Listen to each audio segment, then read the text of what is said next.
భారతదేశంలోని తొలి శివాలయం గుడిమల్లం పరశురామేశ్వర స్వామి ఆలయంలో కార్తీక మాసం 3వ సోమవారం సందర్భంగా భక్తి శ్రద్ధల సందడి. తిరుపతి జిల్లా ఏర్పేడు మండలంలోని గుడిమల్లం శ్రీ పరశురామేశ్వర స్వామి ఆలయం భారతదేశంలోని తొలి శివాలయంగా గుర్తింపు పొందిన ఈ పవిత్ర స్థలంలో కార్తీక మాసం 3వ సోమవారం సందర్భంగా భక్తుల రద్దీతో కిక్కిరిసిపోయింది. తెల్లవారుజాము నుంచే భక్తులు తండోపతండాలుగా విచ్చేసి దీపాలు వెలిగించి కాయా కర్పూరంతో పూజలు చేసి స్వామివారి దర్శనం చేసుకుని పునీతులయ్యారు. ఆలయ ప్రాంగణం అంతటా హరహర మహాదేవ ఓం నమస్తేవాయ నినాదాలతో మారుమోగింది. ఈ సందర్భంగా భక్తులు నదిలో స్నానం చేసి దీపదానం అభిషేకాలు నిర్వహించి స్వామివారి కృప కోసం ప్రార్థించారు. కార్తీక సోమవారం సందర్భంగా భక్తులకు శివుని ఆరాధన పుణ్యప్రదమని విశ్వాసం ఉండడంతో అన్ని ప్రాంతాల నుంచి భక్తులు తరలివచ్చారు. ఈ సందర్భంగా మాజీ చైర్మన్ బత్తుల గిరినాయుడు, ఈవో రామచంద్ర మాట్లాడుతూ ఎన్నడూ లేని విధంగా ఈ సంవత్సరం భక్తులు అధిక సంఖ్యలో విచ్చేశారు. భక్తులందరికీ సౌకర్యవంతంగా దర్శనం కల్పించేందుకు ప్రత్యేక ఏర్పాట్లు చేశామని, ఎవరికి ఎటువంటి అసౌకర్యం కలగకుండా సిబ్బంది కృషి చేస్తున్నారన్నారు. శ్రీకాళహస్తి నియోజకవర్గ ఎమ్మెల్యే బొజ్జల సుధీరెడ్డి ఆదేశాల మేరకు ఈ కార్తీక మాసం మొత్తం ఎటువంటి వీఐపీ దర్శనాలు లేకుండా సాధారణ భక్తులకే దర్శన భాగ్యం కల్పించడం జరుగుతోందని తెలిపారు.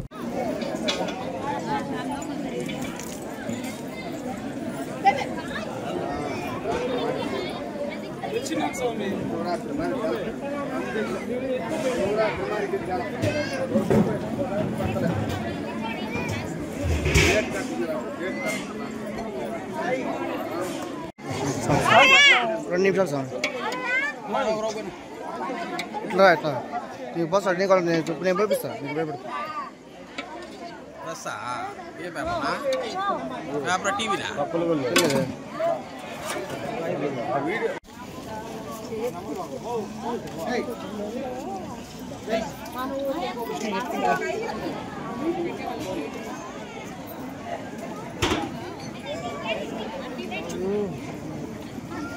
సమలో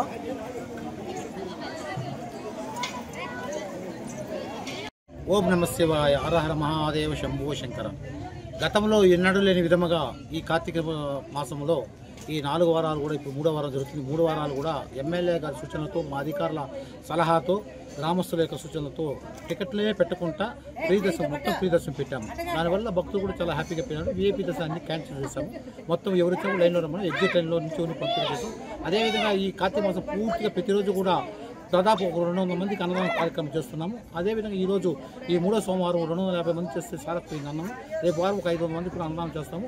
ప్రతి ఒక్క భక్తులు కూడా మేము మీ ద్వారా కోరుకునేది ఏమంటే, దయచేసి ఎగ్జిట్ లైన్లో కాకుండా మీకు కేటాయించిన లైన్లో పోయి స్వామివారిని దర్శనం చేసుకుని ప్రశాంతంగా వెళ్ళాల్సి కోరుతున్నాం. రేపు వారం కూడా టికెట్లు పెట్టము. మాకు ఆదాయం కంటే ముందు సామాన్య భక్తులు ఇదే కావాలని మా ఎమ్మెల్యే గారు చెప్పారు. మా కాబోయే చైర్మన్ బత్తుల గిరినాయుడు కూడా అదే చెప్పారు. సార్ మన సామాన్య భక్తులు ఎంతమందికి దర్శనం చెప్పించగలుగుతాం అంత మంచిదని చెప్పారు.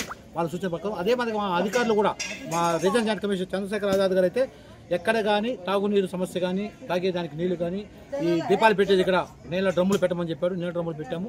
మా కమిషన్ కూడా మా గైడ్లైన్స్ ఆన్లైన్లో వచ్చి మా గైడ్లైన్స్ కమిషన్ కూడా చెప్పారు. సామాన్య భక్తులకి తోపుడాట్లు లేకుండా క్యూ లైన్ అరేంజ్మెంట్ మాకు ఇన్ని చేయడానికి కూడా మాకు అన్ని విధాలు సహకరించిన ఆర్కాల్ డిపార్ట్మెంట్ సిఐ బాలకృష్ణారెడ్డికి మీ ద్వారా ప్రత్యేక కృతజ్ఞత తెలియజేస్తున్నాం. అతి త్వరలో ఈ దేవాలయ కుంభాభిషేకం కార్యక్రమం కూడా జరుగుతుంది. అది కూడా ఒకసారి ప్రెస్ మీట్ పెట్టి తమ ద్వారా భక్తులకు అందరికీ తెలియజేస్తున్నాం. ఓం నమ శివాయ హరహర మహాదేవ శంభో శంకర.